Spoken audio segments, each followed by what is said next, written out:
한민족과 중국인의 차별성. 16. 맥궁 및 파르티안 기사법.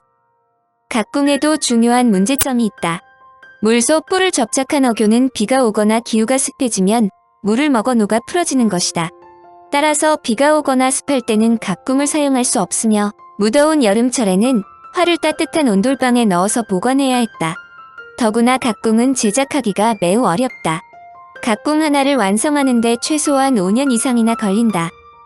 그럼에도 고구려 등 승마에 남다른 재주가 있는 기마병들이 이 같은 활을 사용한 것은 크기가 작아 다루기가 편리하고 위력이 대단하기 때문이다. 일반적으로 흉노 등 경기병이 사용하는 활은 매우 작다. 기병용은 보통 80cm인데 위력은 사수의 힘에 따라 큰 차이가 나지만 가까운 거리에서는 갑옷도 뚫는다. 어떤 장수는 화살한 발로 사람과 말과 안장을 함께 꿰뚫었다는 기록도 있다. 브라운 공대의 김경석 박사는 활의 작동 원리를 규명하여 한국의 활이 세계에서 가장 우수함을 입증했다. 김 박사는 한국 활의 시위 길이 영국의 장궁, 일본 활에 비해 훨씬 짧으면서도 사거리가 2에서 3배 길어 최대 1km까지 날아가는 비밀을 실험을 통해 풀었다. 그는 한국 활은 다른 나라 활과 달리 꼭지점이 2번 발생하는 2단 추진 로켓과 같은 궤적을 갖고 있음을 밝혔다. 흔히 동양인들이 체격이 작아 활을 잘 당길 수 있게 활 시위를 짧게 만들었다고 믿는 사람이 많지만 김 교수는 활줄을 빨리 움직여 추진력을 높이기 위한 옛사람들의 지혜라고 말했다.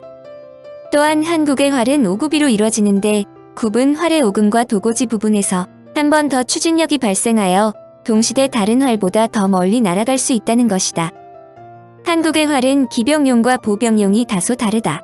기병용은 보통 80cm, 보병용은 120에서 127cm 정도이다. 한국의 각궁 등이 아직까지 완전한 형태로 발견된 것은 없지만 평양에서 고국원왕 영화 9년의 전축분에서 실물 단편 9개가 발굴되었다. 그중 4개의 형태는 같고 2개는 다른데 소의 갈비뼈로 만들어졌으며 전체 길이는 80cm 내외의 단궁이었다. 참고적으로 전남 나주군 반남면 신촌리 제구호분에서 발견된 백제의 활, 신화에서 발견된 금관총의 유물도 만궁으로 3궁 모두 만궁을 사용했음을 알 수 있다. 그런데 가야의 양산 부부총 하만고분, 고령 지산동 주산 제39호분에서 활 유물 중 지산동 것은 특이하게 직궁이지만 양산과 하만의 활은 만궁이다. 가야의 유물만은 고대 일본의 활과 같은 고든 활인 직궁이 보이는 것이 특징적이다. 각궁은 당시 한족이나 키타이 등이 사용하던 활과는 다르다. 기본적으로 중국은 한식궁을 사용했는데 한식궁은 맥궁과는 달리 뼈나 뿔로 만든 활고자를 부착한 것으로 중국 고유의 중형활이다. 이들은 기마부대를 활용하지 않고 궁수들이 장거리에서 화살을 날렸다. 반면에 북방 기마 민족들은 말을 타고 접근하여 화살을 날렸으므로 활이 크지 않아야 한다. 이 부분은 다음 항목인 동이족의 자랑인 파르티안 기사법과 연계된다. 물론 고구려 등 한민족이 맥궁만 사용한 것은 아니라고 생각한다.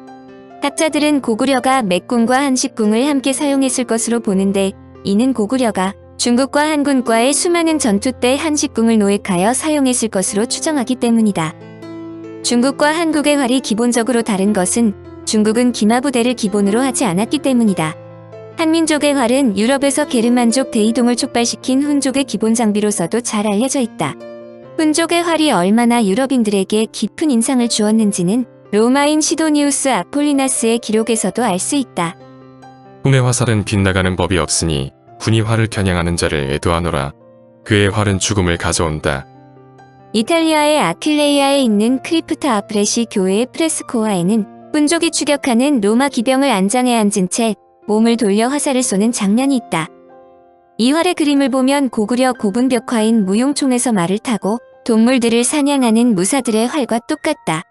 이 활은 만궁 중에서도 예매각궁과 형태가 매우 흡사하며 동시대 중국의 한족이나 키타 이족 등이 사용하던 활과는 분명하게 구분된다. 21. 파르티안 기사법. 고구려의 무용총 벽화에서 가장 인상적인 그림은 말을 질주시키면서 뒤로 몸을 틀어 각궁을 뒤까지 바싹 당기어 명적으로 짐승을 겨눈 무인의 활 쏘는 모습이다. 이런 자세는 경주에서 발견된 수렵문전에도 보이는데 이를 파르티안 기사법이라고 한다. 파르티안 기사법은 북방 기마민족의 전형적인 고급 기마술이다.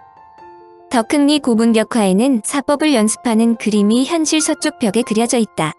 말을 탄 4명의 무인과 3명의 평복 차림 인물이 있고 표적은 5개이다. 그림 우측에 이것은 서쪽들 안에서 마사이하는 것이다라는 글이 적혀 있다. 그 외에도 마장 중앙에 있는 3명 중 가장 왼편의 인물은 사이주 기인이라고 적혀 있는데 이것은 말 탄 무인들의 성적을 심사하고 기록하는 심판관의 역할을 그린 것으로 보인다. 그런데 이와 같은 기사법은 말만 잘 타면 되는 것이 아니다. 요컨대 활이 몸을 돌려 뒤로 쏘는데 적합해야 하고 또한 몸을 뒤로 돌릴 때 몸이 흔들리지 않도록 하는 버팀대가 있어야 한다. 전자는 만궁이고 후자는 등자이다. 원래 파르티안 기사법이 개발된 것은 말 타고 활을 쏠 때의 문제점을 개선하기 위해서다. 활을 앞으로 쏘려면 말 머리에 방해로 시야에 사각지대가 생긴다. 그러므로 말을 타고 사격할 때는 목표를 측면에서 뒤로 가도록 하고 쏘는 것이 시야도 넓고 효율적이다. 신체 구조상으로도 앞으로 쏘기보다 뒤로 돌아 쏘는 경우가 사격 자세도 안정적이어서 명중률도 높다. 아무튼 이 기술 덕분에 기사는 말을 타고 달리면서 360도 중 어느 방향으로든 화살을 날릴 수 있었다. 그런데 이 파르티안 기사법은 일반적으로 등자라는 획기적인 마구가 있기 때문에 가능한 일이다. 마구는 모두 3가지로 구성되어 있다. 첫째, 사람이 말 등에 올라앉기 위한 안장, 발을 딛는 등자, 말 다래 그리고 그것을 장착하는 말띠와 띠고리이다. 둘째는 말을 다루기 위한 자갈 굴레 곱비 등이며 셋째로 이들 기구들의 장식으로 행엽, 분주, 방울 등이다. 마구 중에서 가장 먼저 출현한 것이 말 자갈이고 가장 늦게 출현한 것이 등자이다. 등자란 장식한 말을 탔을 때 생기는 다리의 피로감을 예방하기 위해 발을 받쳐주는 가죽 밴드나 발주머니를 의미한다.